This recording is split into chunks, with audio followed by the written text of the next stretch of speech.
Of all ఏంటంటే అమ్మా అసలు గుడికి ఎందుకు వెళ్తున్నాం? ఫస్ట్ పాయింట్ నెంబర్ 1, అందరూ ఏంటంటే గుడి అనేటువంటి దాన్ని దేవుడు అక్కడ ఉన్నాడు, నేను వెళ్ళిన కోరిక తీర్చేసుకోవడానికి వెళ్తున్నా అనే భావంతోనే వెళ్తారు 99%. 1% ఎవరో జ్ఞానులు ఉంటారు, వాళ్ళు కృతజ్ఞతా భావంతో వెళ్తారు. గుడికి వెళ్ళడం అనేటువంటిది మన కోసం వెళ్తున్నాం. ఫస్ట్ పాయింట్ నెంబర్ 1, మన కోసం గుడికి వెళ్తున్నాం అనేది ఫస్ట్ మనకు స్పృహలో ఉండాలి. దేవుని మనం ఏదో ఉద్ధరించడానికి వెళ్ళట్లేదు, మనం దేవుణ్ణి ఉద్ధరించే అంతపాటు వాళ్ళని కానే కాదు. ఫస్ట్ గుడికి వెళ్ళడం వల్ల లాభం ఉందా, నష్టం ఉందా? కొంతమంది ఫ్యాషన్గా నేను గుడికి వెళ్ళకుండా బయట ఉంటేనే ప్రశాంతంగా ఉన్నాను ఇట్లాంటి డైలాగ్స్ అని కొడుతుంటారు. సినిమాల్లో వచ్చినవన్నీ వాటిని బయట కొడుతూ ఉంటారు.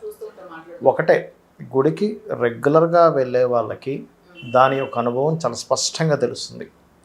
అంటే గుడికి వెళ్ళినప్పుడు ఎంత ప్రశాంతంగా ఉంది, ఎందుకంటే ఆ ఎనర్జీని, ఆరాని ఆ వ్యక్తి ఆస్వాదిస్తాడు, తెలుస్తుంది ఆ వ్యక్తి. It's very clearly. ఎంతో డిస్టర్బ్గా ఉన్నటువంటి మీకు ఆలయం లోపలికి అడుగుపెట్టి ప్రదక్షిణం చేసుకొని అక్కడ కూర్చోగానే మీకు ఆ ఎనర్జీ అనేటువంటి చాలా స్పష్టంగా తెలుస్తూ ఉంటుంది. ఓకే, ఎందుకు అలా తెలుస్తుంది? ఏం మీ ఫీలింగ్గా అంటే కాదు, బాగా అర్థం చేసుకోండి. ఆలయంలో విగ్రహం దగ్గర ఒక యంత్రం పెడతారు. ఆ యంత్రము కొన్ని లక్షల వేల జపం చేసి పెడతారు. ఆ యంత్రానికి బీజాక్షరాలతో ఆ యంత్రానికి ఒక ఎనర్జీ ఉంటుంది. దానికి రోజు నిత్య దేవత ఆరాధన, నిత్య దేవత పూజలు, అదేవిధంగా మనకి హారతులు ఇవన్నీ అందుకుంటూ ఉన్నప్పుడు ఏమవుతుందంటే దానికి అభిషేకాలు ఇవన్నీ చేస్తున్నప్పుడు ఇంకా దినదినాభివృద్ధిగా పెరుగుతూ ఉంటుంది దాని ఎనర్జీ అనేటువంటిది. ఎప్పుడైతే దాని ఎనర్జీ విపరీతంగా పెరుగుతూ ఉంటుందో అదొక ఆరాలా క్రియేట్ అయి ఉంటుంది గుడికి. అందుకే ప్రదక్షిణం చేస్తాం మనం. మనకి చుట్టూ ఒక ఆరా ఉంటుంది, ప్రతి వస్తువుకు ఒక ఆరా ఉంటుంది. ఈ ఆరాతోనే మన పాజిటివ్ అండ్ నెగిటివ్ థాట్స్ కానివ్వండి, మనకు పాజిటివ్గా ఉండడం, నెగిటివ్గా ఉండడం కానివ్వండి, హెల్త్ ఇష్యూస్ ఉండడం, లేకపోతే యాక్టివ్గా ఉండడం కానివ్వండి జరుగుతూ ఉంటాయి. ఆరా ఎప్పుడైతే క్లియర్ అయిందో, మనం భగవంతుల ఆరాలోకి టెంపుల్లోకి ఎంటర్ అవ్వగానే ఎప్పుడైతే క్లియర్ అయిందో మనకేదో తెలియని ఒక రిఫ్రెష్మెంట్ వస్తుంది.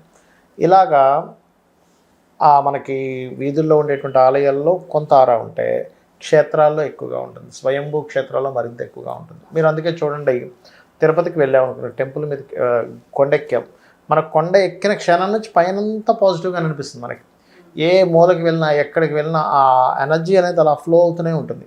ఎందుకు అంటే అక్కడ మనకి దేవతలు, యక్షులు, గంధర్వులు, మహర్షులు వీళ్ళందరూ వచ్చి నిత్యము కొన్ని వేల లక్షల మంది వచ్చి అక్కడ అనేకమైన తీర్థాలు ఉన్నాయి, అక్కడ తీర్థాల్లో కూర్చొని అక్కడ తపస్సులు చేస్తూ ఉంటారు. అందుకే తిరుపతికి వెళ్ళినప్పుడు మనకు ఆ ఫీలింగ్ కలుగుతుంది.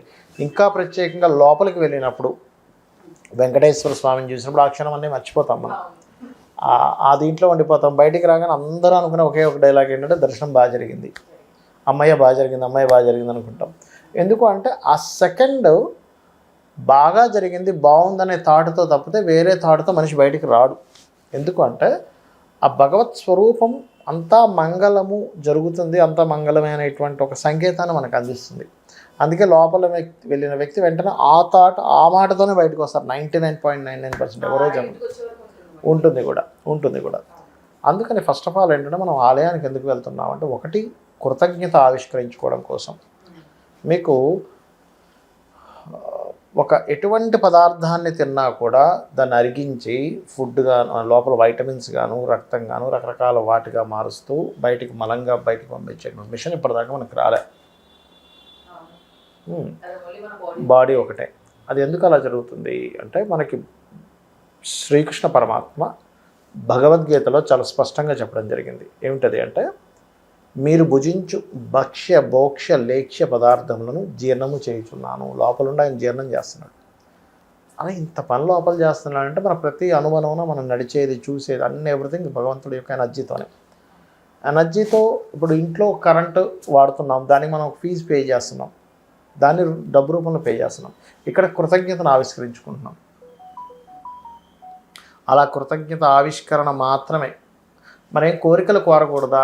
ఖచ్చితంగా కోరమనే చెప్తుంది శాస్త్రం. ఎందుకంటే నీ శక్తికి మించింది నీతో అవ్వట్లేదు, నువ్వు ప్రయత్నం చేస్తుంటావు కానీ దానికి ఈశ్వరానుగ్రహం ఉండాలి. అంటే నీ ప్రయత్నానికి ఈశ్వరానుగ్రహం ఉండాలనే కోరిక కోరాలి. అంతేగాని నేనేం చేయను, నేను ఇంట్లో కూర్చుంటాను నాకు అయిపోవాలని కోరితే రాదది. ఎందుకంటే మహాభారతంలో కూడా ఆ యొక్క అర్జునుడు 2 ఘట్టాల్లో, ఒక ఘట్టంలో ఏం చెప్తాడంటే, అందరూ నేను అంటే యుద్ధం మొత్తం అయిపోయిన తర్వాత నేను బాణాలు వేస్తున్నాను, శత్రువు నశిస్తున్నాడు. అందరూ ఏమనుకుంటున్నారు, అబ్బా అర్జునుడు ఎంత చక్కగా బాణాలు వేస్తున్నాడు, శత్రువు నశిస్తున్నాడు అనుకున్నారు. కానీ ఎప్పుడైతే నా కళ్ళ ముందు ఏం కనిపిస్తుందంటే ఒక పెద్ద ఆకారం త్రిశూలం పట్టుకొని నాకంటే ముందు ఆ త్రిశూలంతో ఆ శత్రువుని సంహరించడం నా కళ్ళారా చూస్తున్నాను. కానీ బయటికి మాత్రం నేను ఒక బాణం వేస్తున్నట్టు అది వెళ్ళి గుచ్చుకున్నట్టుగా కనిపిస్తుంది. అంటే దీని అర్థం ఏమిటి? విశ్వాన్ని మొత్తం నడిపిస్తున్నటువంటి ఆ యొక్క పరమేశ్వరుడు ముందే రచించేశాడు. మనం కేవలం నిమిత్త మాత్రులం మాత్రమే. నేను నిమిత్త మాత్రుణ్ణి, కానీ నేను ఈ కోరిక కోరుకుంటున్నాను, నేను ఒక ప్రయత్నం చేస్తున్నాను, నాకు నీ యొక్క అనుగ్రహం కావాలి.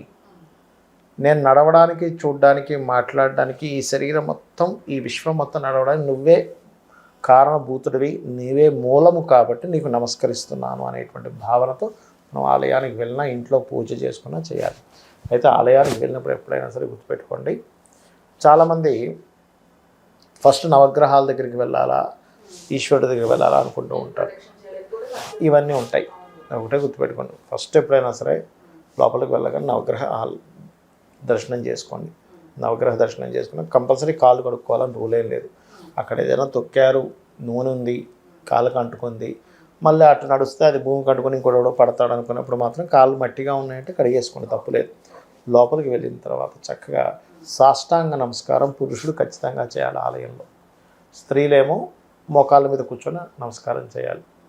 ఎందుకు సాష్టాంగ నమస్కారం చేయాలి అంటే, ఈ ఎలైన్ ఏదైతే ఆగమశాస్త్రం పరంగా టెంపుల్ యొక్క ఇదేదైతే ఉందో, నిర్మాణం ఏదైతే ఉందో, అక్కడ టెంపుల్లోనే కాదు, భగవంతుడు ఎప్పుడు కనబడ్డా పురుషుడు సాష్టాంగ నమస్కారం చేయాలి. పర్టికులర్గా ఆలయాల్లో సాష్టాంగ నమస్కారం చేసినప్పుడు మీ షట్చక్రాల అలైన్మెంట్ అనేది క్లియర్గా జరుగుతుంది. ఓకే, దానికోసం ఒకటి.